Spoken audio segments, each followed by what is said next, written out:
नमस्ते gamers the lazy gamers नेपालको MLBB community हो। हिरो स्टोरीज, मोन्टाज क्लिप्स र टुर्नामेन्ट अपडेट्सको लागि जोइन हुनुहोस्। They called him a heretic. The Abyss called him an executioner. Just, wow. Take a second and let that sink in. Right off the bat, we're dealing with a guy who is completely defined by the extreme labels forced on him by others. Chased out by the light, weaponized by the dark. It's this incredibly profound, tragic conflict that sets the stage for one of the absolute best character studies we've ever covered. Welcome to This Explainer. I am super pumped to dive into this with you today, because we're looking at the tragic, heartbreaking descent of Terizla. And look, this isn't your run-of-the-mill, mustache-twirling villain who just wants to watch the world burn. Oh no. As you'll see, this is the story of a loving father and a master craftsman who was, quite literally, forged into a terrifying monster by the very people he swore to serve.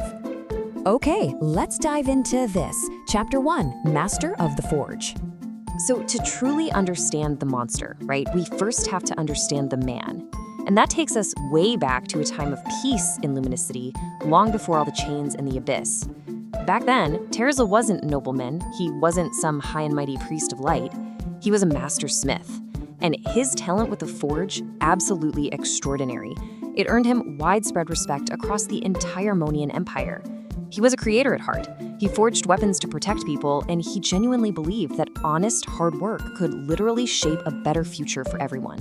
His whole world was built right on this foundation. He proudly led the Free Smiths Guild, this really tight-knit community of craftsmen who valued independence and loyalty above all else.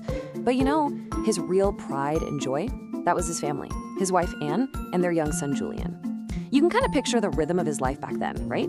The roaring fire of the forge, the steady, warm strike of his hammer, bang, bang, bang. He was a protector, providing a life built purely on love and honest craftsmanship. But, well, peace is fragile. Which brings us to Chapter 2, Betrayal by the Light. A tragic turning point driven entirely by fear and paranoia.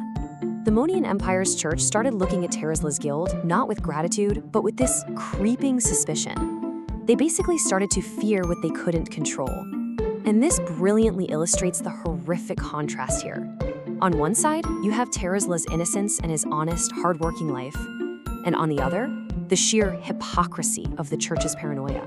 Suddenly, the very same craftsmanship the Empire used to praise was deemed a massive threat. The church claimed the guild was messing with forbidden power. They outright accused him of heresy. I mean, talk about judgment without a single shred of mercy. His life just unraveled in the blink of an eye. Seriously, it was that fast. One day he's a respected master, the next, an accused heretic. His beloved guild was completely shattered, his people condemned, and his family, Anne and Julian, were violently torn away from him. That entire life he had painstakingly built just vanished under the false judgment of those claiming to represent the light. And Terizla himself? Captured. Chapter 3, 10 Years in Darkness, a whole decade in chains. 10 long years. I really want you to just sit with that number for a second. 10 years. Chained deep beneath the Monastery of Light, this brilliant mastersmith was forbidden from using his hands, stripped of literally everything, and just left in pitch-black isolation. For 10 years, time itself just became another form of torture. Down in that suffocating darkness, he couldn't do anything but remember, just endless looping memories.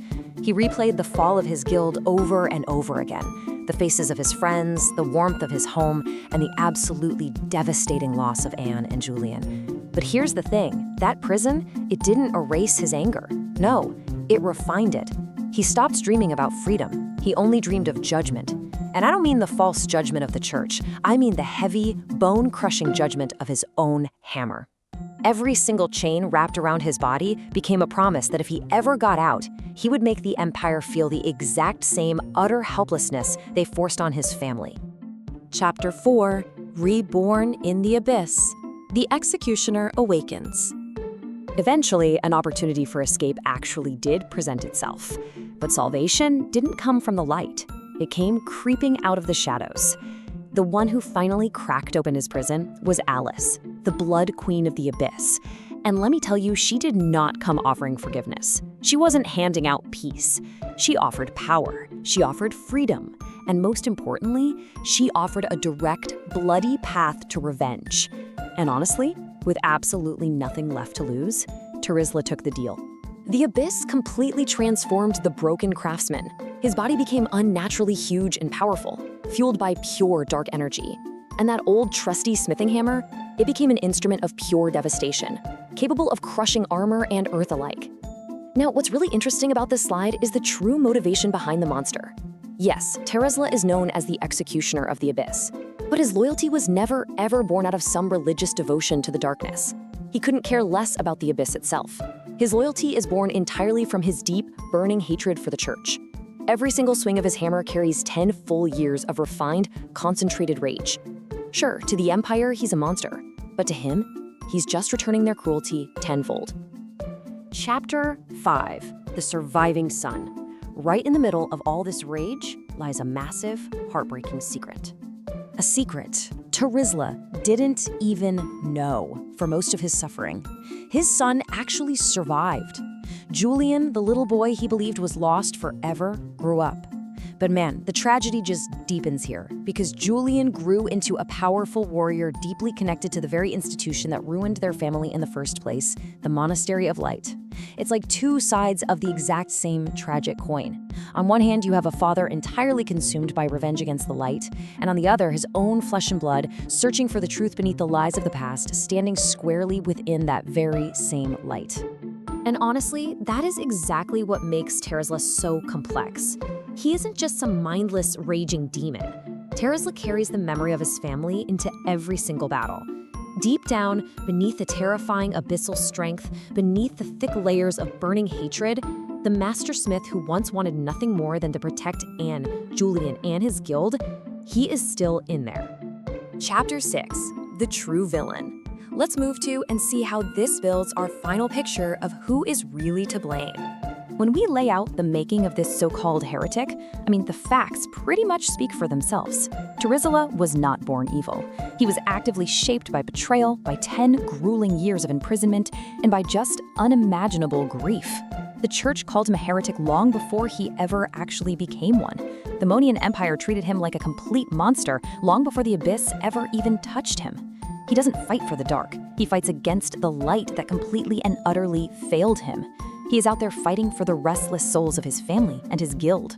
So, I want to leave you with this question, because it really challenges how we look at this entire story. With every earth-shattering swing of Terizla's hammer, it asks this: who created the true villain here?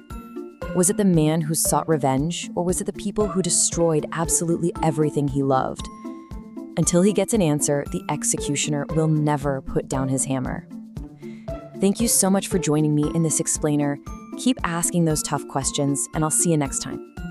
नमस्ते gamers the lazy gamers नेपालको MLBB community हो हिरो stories montage clips र tournament अपडेट्सको लागि join हुनुहोस्